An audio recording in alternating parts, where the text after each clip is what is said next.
Hi, hello, welcome back to Smart Nursing Preparation. Previously, part 4, 60 questions వరకు MHSRB 52 paper అయితే discuss చేసాం.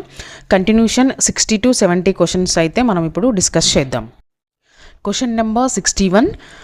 Visual inspection with acetic acid test is used to. Acetic యాసిడ్తో visual inspection పరీక్షను ఉపయోగించి క్రింద ఇచ్చిన ఆప్షన్స్లో దేనిని నిర్ధారిస్తారు అని ఇచ్చారు. అండ్ ఆప్షన్ ఏ వచ్చేసి diagnosing oral cancer. Visual inspection with acetic acid టెస్ట్ను ఓరల్ క్యాన్సర్ను నిర్ధారించడానికి మనం ఉపయోగించాం. ఎందుకు అంటే ఓరల్ క్యాన్సర్ను మనం సాధారణంగా physical examination, special dyes and biopsy ద్వారా మాత్రమే చెక్ చేస్తాం. So this is a wrong answer. And option B వచ్చేసి డయాగ్నోజింగ్ ఇంటెస్టినల్ క్యాన్సర్. ఇంటెస్టినల్ క్యాన్సర్ను గుర్తించడానికి మనం కొలనోస్కోపీ, స్కాన్స్ అండ్ బయాప్సీ వంటివి యూజ్ చేస్తాం.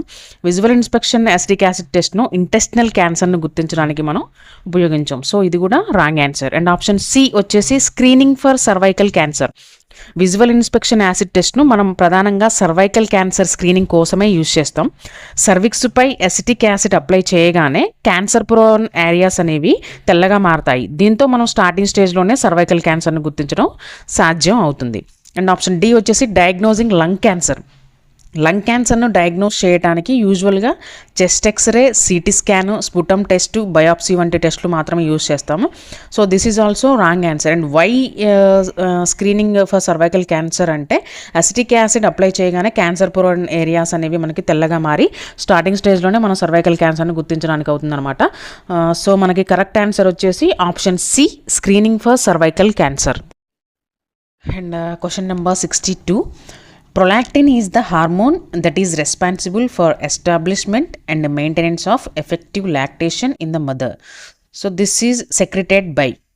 ప్రొలాక్టిన్ అనే హార్మోను ఒక మదర్లో ఎఫెక్టివ్ లాక్టేషన్ యొక్క ఎస్టాబ్లిష్మెంట్ అండ్ మెయింటెనెన్స్కి బాధ్యత వహిస్తుంది.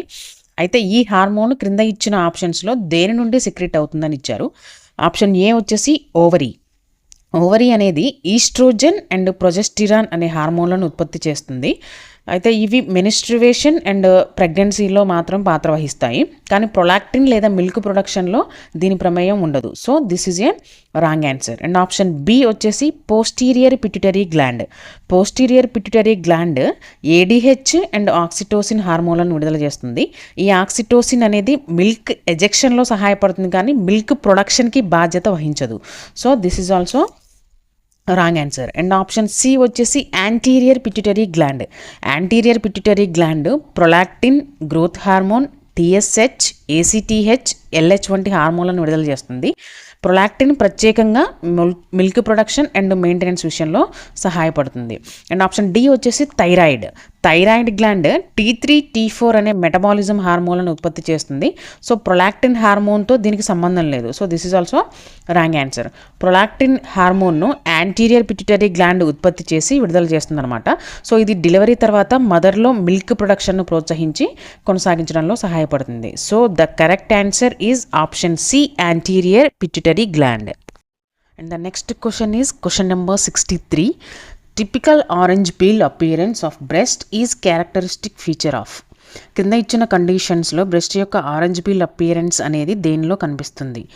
ఆప్షన్ ఏ వచ్చేసి బ్రెస్ట్ ఎంగార్జ్మెంట్. సాధారణంగా డెలివరీ తర్వాత బ్రెస్ట్ మిల్క్ చేరడం వల్ల బ్రెస్ట్ ఎన్లార్జ్ అయ్యి బాధాకరంగా మారినప్పుడు స్కిన్ స్ట్రెచ్ అయిపోయి మెరుస్తున్నట్లు కనిపిస్తుంది కానీ ఆరెంజ్ పీల్ అపియరెన్స్ అయితే ఉండదు. So this is a wrong answer. And option B వచ్చేసి మ్యాస్టైటిస్. మ్యాస్టైటిస్ అనేది సాధారణంగా బ్రెస్ట్ ఫీడింగ్ సమయంలో కనిపించే ఒక బ్రెస్ట్ టిష్యూ యొక్క ఇన్ఫెక్షన్. ఇది రెడ్నెస్, పెయిన్, ఫీవర్ని కలుగజేస్తుంది కానీ ఇందులో ఆరెంజ్ పీల్ లక్షణం కనిపించదు. సో ఇది కూడా wrong answer. And option C వచ్చేసి early breast cancer. Early stage of breast క్యాన్సర్లో పెయిన్లెస్ బ్రెస్ట్ లంప్ ఉంటుంది అండ్ స్కిన్ ఇన్వాల్వ్మెంట్ ఎక్కువగా ఉండదు. లింఫాటిక్ నాళాలు కూడా బ్లాక్ అవ్వవు అనమాట. సో ఎర్లీ స్టేజ్లో స్కిన్ చేంజెస్ ఎక్కువగా ఉండవు కాబట్టి ఇది కూడా wrong answer. And option D వచ్చేసి advanced breast cancer. Advanced breast క్యాన్సర్లో క్యాన్సర్ లింఫాటిక్ నాళాలకు వ్యాపిస్తుంది.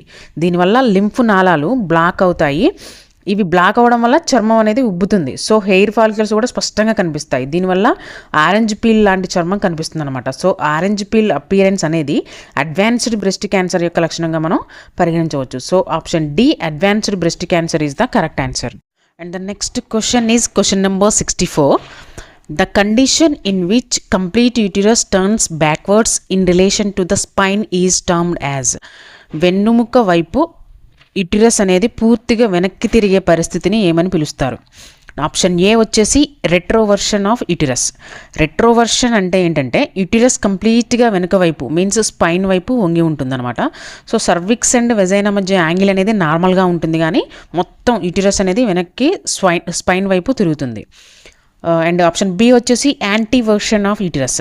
యాంటీవర్షన్ ఆఫ్ యూటిరస్లో ముందుకు మీన్స్ యూరినరీ బ్లాడర్ వైపు యూటిరస్ అనేది వంగి ఉంటుందన్నమాట. ఇది normal position and this is opposite to retroversion. So ఇది కూడా wrong answer. And option C వచ్చేసి prolapse of uterus. Uterine prolapse అంటే ఏంటంటే పెల్విక్ మజిల్స్ బలహీనంగా ఉండటం వల్ల యూటిరస్ అనేది క్రిందకు జారుతుందన్నమాట. It is downward displacement, not backward tilting. So ఇది కూడా wrong answer. And option D వచ్చేసి యాంటీఫ్లెక్షన్ ఆఫ్ యూటిరస్. యాంటీఫ్లెక్షన్లో యూటిరస్ యొక్క బాడీ సర్విక్స్ వైపు ముందుకు వంగుతుందన్నమాట. ఓన్లీ యూటిరస్ బాడీ మాత్రమే బెండ్ అవుతుంది, not the entire uterus. Again ఇందులో కూడా ముందుకు బెండ్ అవుతుంది, నాట్ బ్యాక్వర్డ్ టిల్టింగ్. సో ఇది కూడా రాంగ్ ఆన్సర్. సో కంప్లీట్గా యూటిరస్ స్పైన్ వైపు వెనుకకు వంగి ఉండటాన్ని మనం రెట్రోవర్షన్ ఆఫ్ యూటిరస్ అంటాం. So the correct answer is option A, retroversion of uterus. And the next question is question number 65. The immunity an individual develops after acquiring an infection is called. ఒక వ్యక్తికి infection వచ్చిన తర్వాత ఆ వ్యక్తిలో develop అయ్యే రోగనిరోధక శక్తిని ఏమంటారు? ఆప్షన్ ఏ, ప్యాసివ్ ఇమ్యూనిటీ. ప్యాసివ్ ఇమ్యూనిటీ అంటే ఏంటంటే మన బాడీ స్వయంగా యాంటీబాడీస్ని తయారు చేయకుండా బయట నుంచి సిద్ధంగా ఉన్న యాంటీబాడీస్ని పొందటం. ఫర్ ఎగ్జాంపుల్, తల్లి నుంచి బిడ్డకు ప్లాజెంటా లేదా బ్రెస్ట్ మిల్క్ ద్వారా రావటం. అండ్ నెక్స్ట్ వచ్చేసి ఇమ్యూనోగ్లోబులిన్ ఇంజెక్షన్స్ ద్వారా ఇమ్యూనిటీ పొందటం. బట్ వీటి వల్ల ఇమీడియట్ ప్రొటెక్షన్ అయితే ఉంటుంది, కానీ ఇది టెంపరీగా ఉంటుంది. అండ్ ఆప్షన్ బి వచ్చేసి యాక్టివ్ ఇమ్యూనిటీ. యాక్టివ్ ఇమ్యూనిటీ అంటే ఏంటంటే ఇన్ఫెక్షన్ వచ్చిన తర్వాత లేదా వ్యాక్సిన్ తీసుకున్న తర్వాత శరీరం స్వయంగా యాంటీబాడీస్ని తయారు చేసుకోవడం. ఫర్ ఎగ్జాంపుల్, మీజిల్స్ లేదా చికెన్ పాక్స్ వచ్చిన తర్వాత వచ్చే ఇమ్యూనిటీ. అండ్ నెక్స్ట్ వ్యాక్సినేషన్ తీసుకున్న తర్వాత వచ్చే immunity. This immunity is usually long lasting. This is about active immunity. And option C వచ్చేసి herd immunity.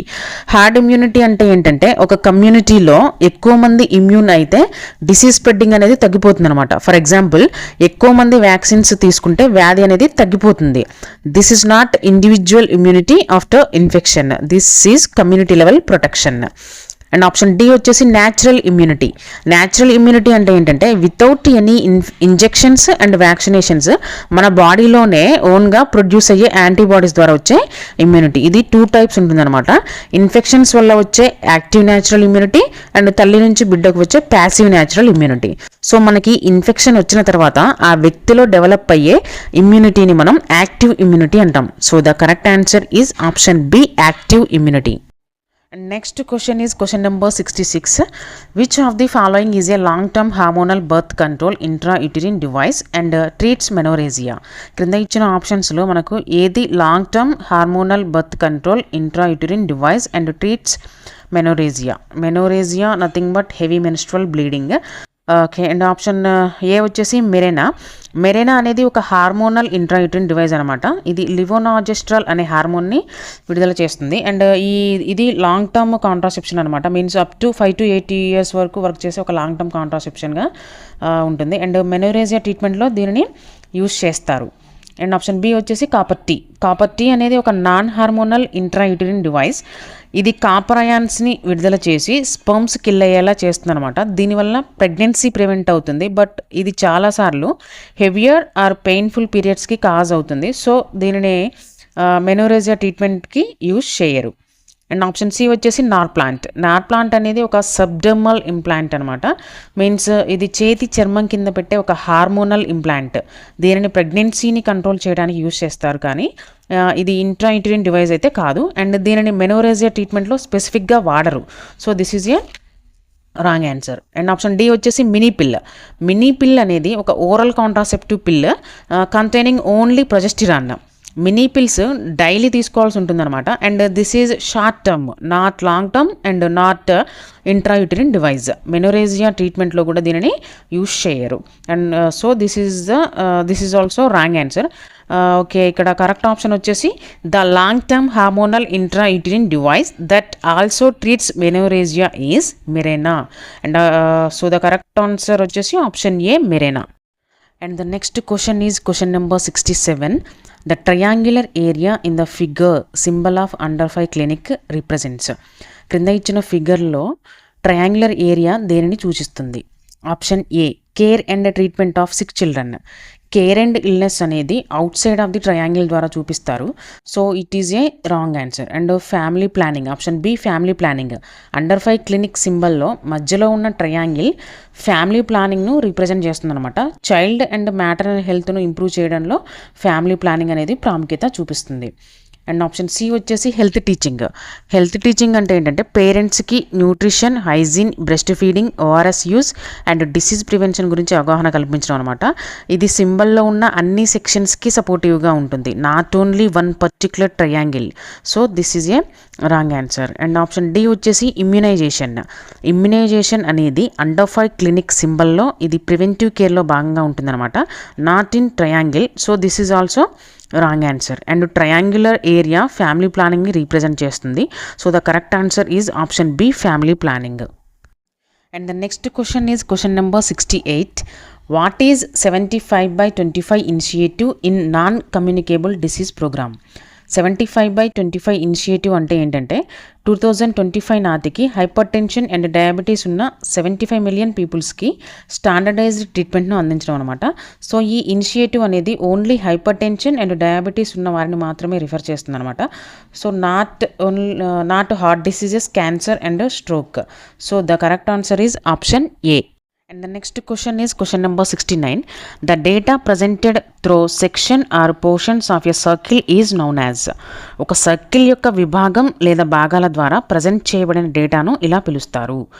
Option A, line graph. Line graph అంటే ఏంటంటే డేటా పాయింట్స్ను లైన్స్తో కలిపి చూపించే గ్రాఫ్ అనమాట, not circle. So this is a wrong answer. And option B వచ్చేసి pie chart. Pie chart అంటే డేటాను ఒక సర్కిల్ రూపంలో చూపించి దాన్ని భాగాలుగా విడగొట్టి ప్రతి భాగం మొత్తంలో ఎంత శాతం ఉందో చూపించడం అనమాట. అండ్ ఆప్షన్ సి వచ్చేసి histogram. Histogram is a type of bar graph. దీనిని కంటిన్యూస్ డేటాని రీప్రజెంట్ చేయడానికి యూజ్ చేస్తాం అనమాట. ఫర్ ఎగ్జాంపుల్ హైట్, వెయిట్, ఏజ్ను చూపించే ఒక గ్రాఫ్ అనమాట. ఇందులో కూడా డేటా సర్కిల్లో చూపించబడదు కాబట్టి ఇది కూడా wrong answer. And option D వచ్చేసి బార్ డయాగ్రామ్. బార్ డయాగ్రామ్లో రెక్టాంగులర్ బార్స్ని యూజ్ చేసి డిఫరెంట్ కేటగిరీస్ని కంపేర్ చేస్తారనమాట. So the data presented through sections of a circle is called a pie chart. Correct answer is option B, pie chart.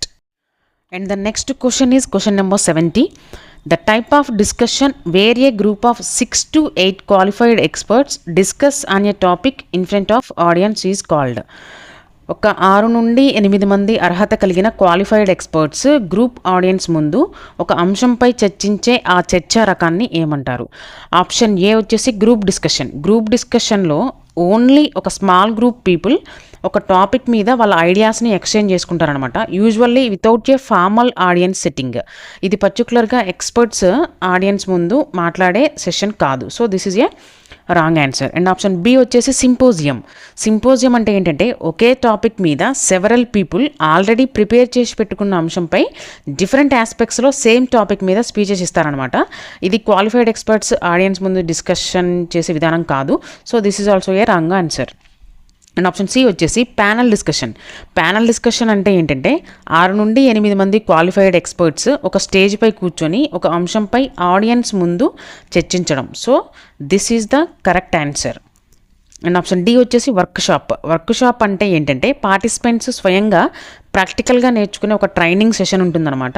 ఇది experts discuss చేసే విధానం కాదు. So this is also a wrong answer. So the correct answer వచ్చేసి option C, panel discussion. Because 6 to 8 qualified experts ఒక స్టేజ్పై కూర్చొని ఒక అంశంపై ఆడియన్స్ ముందు డిస్కస్ చేస్తారు కాబట్టి this is the correct answer.